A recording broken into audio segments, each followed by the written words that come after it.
Hello everyone. Hello guys, welcome to Pitching in Line. In this video, we're going to do post-match analysis of India versus South Africa.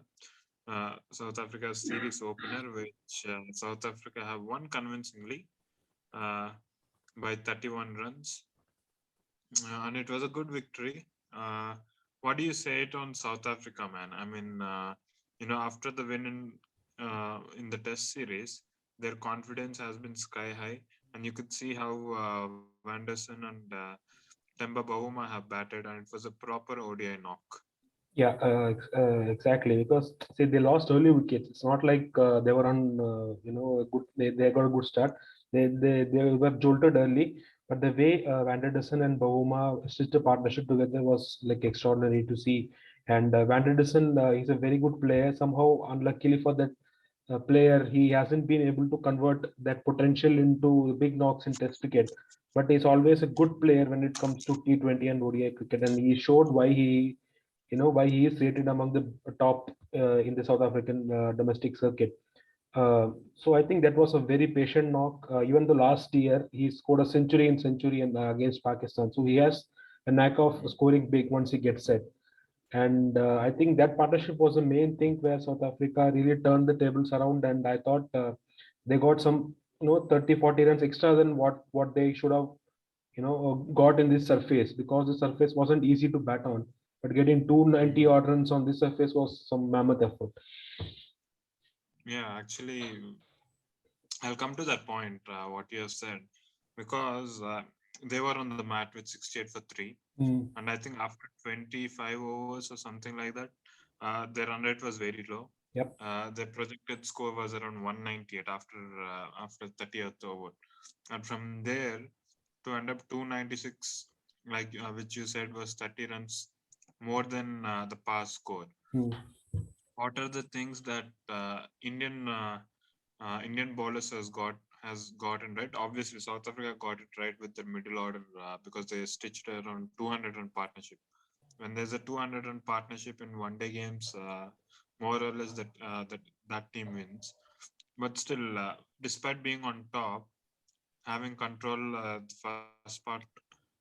first part of the bowling, to finish at 296, where do you think India went wrong? I think, see, bowling looked really flat to me, to be very honest with you. Bumrah was the only bowler who looked like, he is trying his best, and he was looking for taking wickets.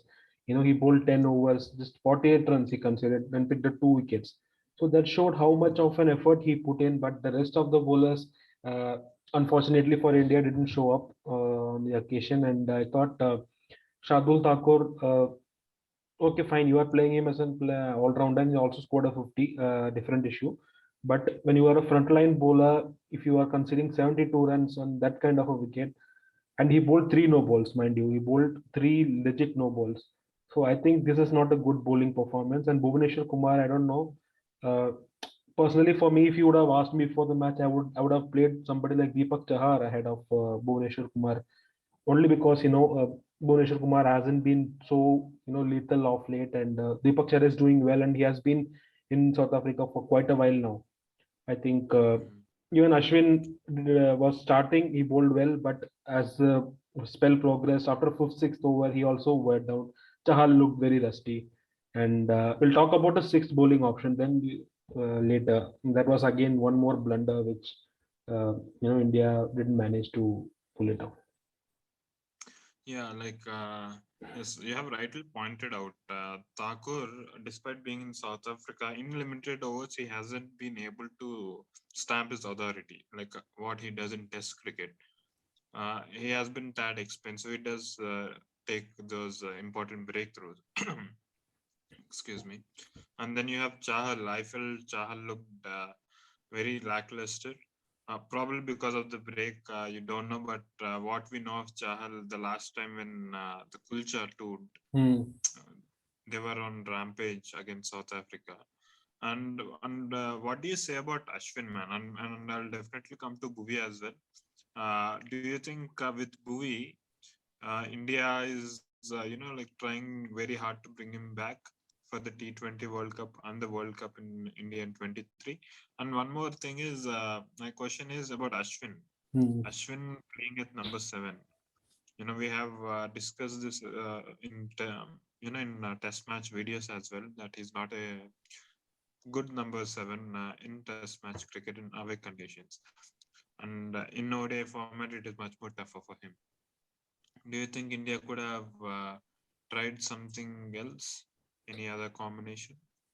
See, at that point of time, I thought they should have sent somebody like Shardul Thakur. I don't know, wickets were falling off, and you know Shardul Thakur's ability with the bat, and he has done well overseas. So you could have taken a gamble with him over Ashwin.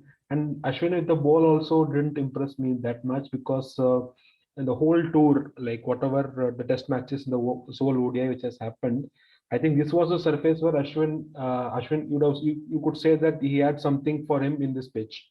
He could have Mm. easily made use of this. The pitch was, like the bounce was, there was slow bounce, and the pitch was taking turn if you bowl in the right areas. But unfortunately Ashwin couldn't extract that also. So that really is a matter of concern going forward with Ashwin's inclusion in the white ball team. And talking about Bhuvaneshwar Kumar, I think management is really trying hard to bring him back, but unfortunately for his injuries, he has lost his rhythm, he has lost his pace. There is no swing. You could not see him as old Bhuvaneshwar Kumar, which we used to see. I think, and his pace is also very less. And if you bowl in this pace at these conditions, I think batsman will feast on you. So I think Bhuvaneshwar Kumar at the moment is not looking the part of this current setup. Yes, and then let's come to batting. India have actually started pretty well on that pitch. Hmm. 138 for one. You had two good partnerships. I mean, though KL didn't really score big runs or decent amount of runs, but still a partnership of 47 is pretty good. Then 138 for two.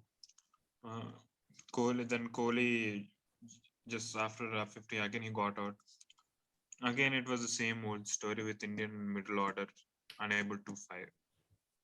This has been Achilles heel for India, and how do you see the approach?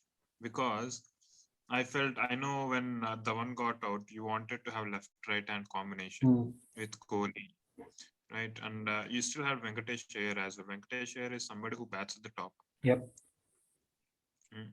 And we know Rishabh Pant, who's known for his big hitting skills in one-day cricket, then innings building.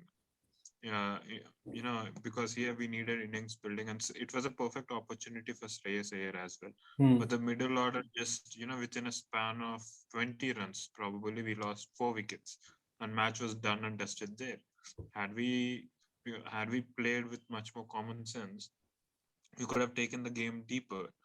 And Shardul came back and he did well. But what is the thing that is happening with our Indian middle order?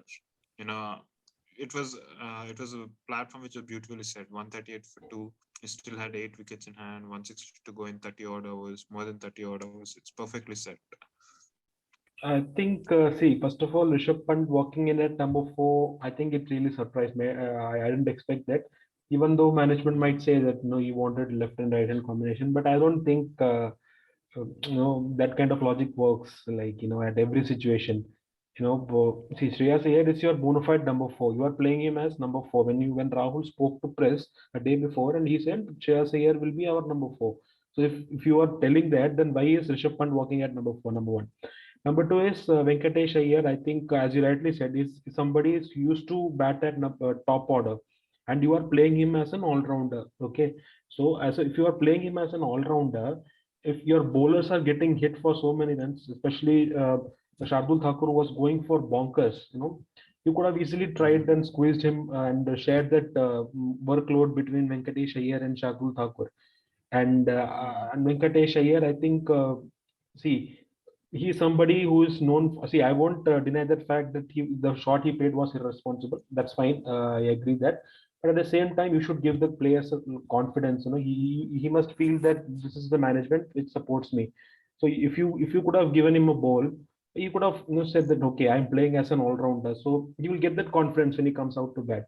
But he remained unutilized, and he's coming and batting at a situation, and I don't know what kind of instruction was given to him. He was playing a very ramp shot straight away. I think this is a call which management has to sit and decide that what is the role of Venkatesh Iyer in this team, and go forward.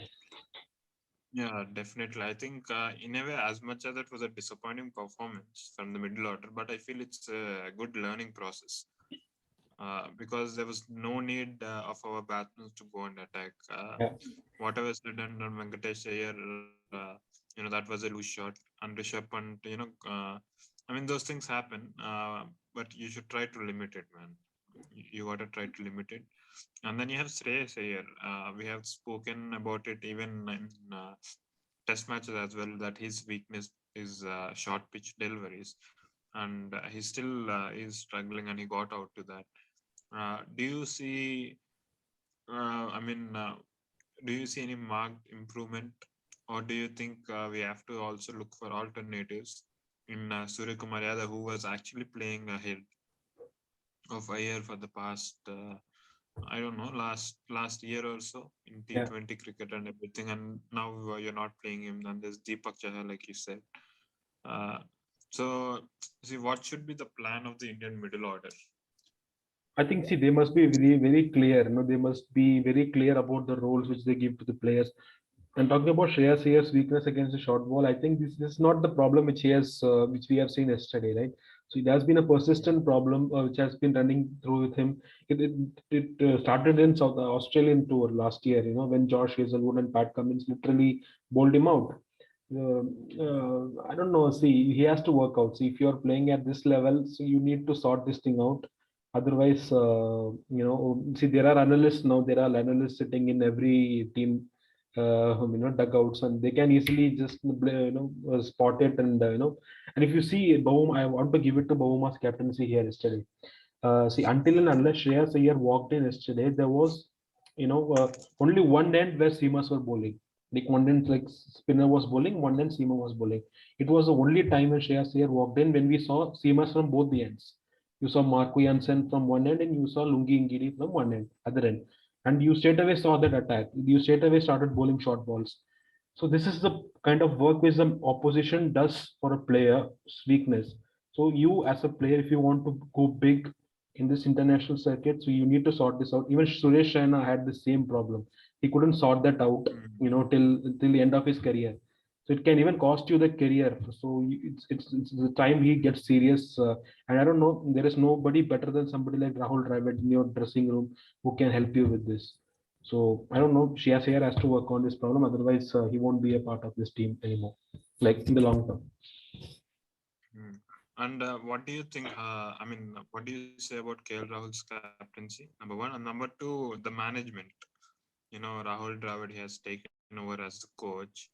Uh, I mean, what do you think?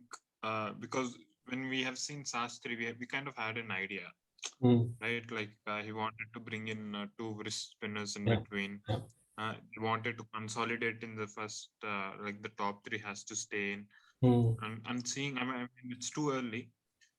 It's very, very early. But the reason why I'm asking you this is because Surya Kumar Yadav isn't playing, mm. and even Deepak Chahar isn't playing. So, what do you think is probably the ideology of Rahul Dravid? Is he thinking about more left and right combination in the middle, I in the think middle order?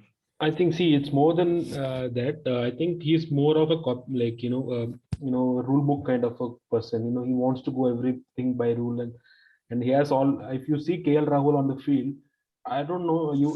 For me, like he's not looking like somebody who can take quick decisions at the moment. When there is a crisis, he can't take quick decisions. But as a captain to survive in a long term, you need to have that mind to take quick decisions. Can you see? Even though yesterday we are talking about, right, when our bowlers were getting hit, you could have used somebody like Venkatesh Iyer, and to see what he does with this ball when he's playing as an all-rounder. And Shreyas Iyer walking below Rishabh Pant is again a thing which doesn't understand. I couldn't understand that logic. So I think you need to take quick decisions. You can't go everything by rule book. uh, I think this is the approach. This looks like more of a defensive approach to me. uh, Rahul, if he wants to become a captain for long term in the future, I think this kind of lethargic approach, this kind of lazy approach doesn't work.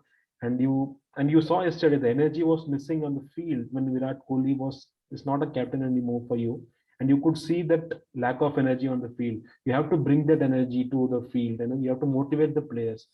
If you are captaining like this, then I don't know, it won't go long term for KL Rahul as a captain.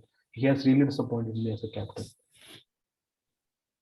Yes, but definitely he's a young captain, and he has like a lot of future to learn from it and understand it. And also, it's better to get to know what his role is in the team as well, Hmm. because he was batting as number five batsman for the past 1.5 2 years, Hmm. and a position where he was doing well. He was getting used to it.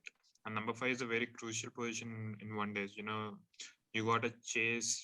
Uh, you could be in a position where it is a very tough chase, and you have to manage. The run rate and the tempo of the game. Or if you're batting first, you got to set the target. So it's an important position, and which I feel that he has done reasonably well in his short tenure. And now again going back to opening, uh, yeah, I think he needs to get a good clarity, man. And the team needs to get good clarity, because once Rohit Sharma comes back, and Rohit Hmm. Sharma is going to open. And clearly, Dhawan in one day form is still a good player. Yeah. I still consider him as a very good player. So Virat Kohli at three, and you're potentially seeing number four as Sky or Shreyas Iyer, then or KL Rahul. So I mean, yeah, I think you need to challenge the players in positions where they're going to play when all the main players are going to come in. So that's it, guys, from us. We'll see you in other videos. Tata, bye bye, see you.